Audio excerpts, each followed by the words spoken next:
and time need for each transaction. This allows people to know their rights and what is spent. The law also gives citizens the power to complain about poor service or corruption. As the result, government employers are encouraged to be more responsible and professional. Ang sinasabi po dyan ay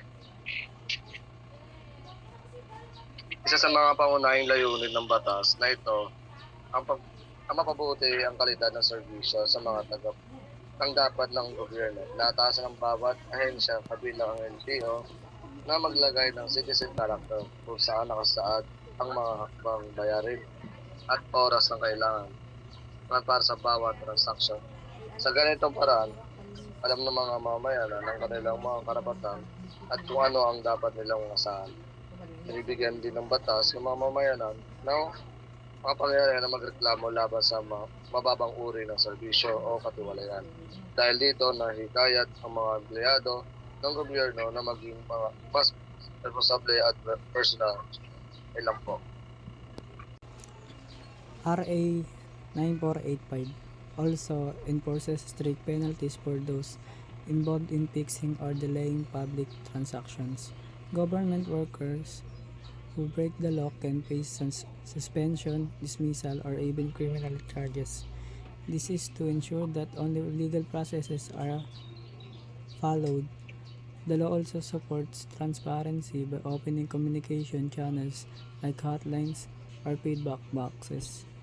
Overall, RA 9485 protects the public and builds trust in government services. Kumbaga yung RA 9485, sila po yung nagpapataw ng parusa para sa kawani ng gobyerno na sangkot sa fixing o sa pagpapabagal ng transaction. Maaari silang masuspende, matanggal, or makasuhan. Yun lang.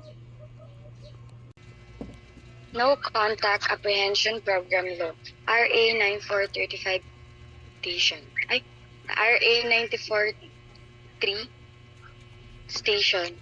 Through the NCAP, Traffic Management Agency are able to enforce traffic laws by identifying violators through the use of traffic enforcement cameras and closed-circuit television. In doing so, it is also able to apprehend violators without the presence of an on-site traffic enforcers. Yung NCAP, gumagamit sila ng CCTV at mga traffic enforcement camera para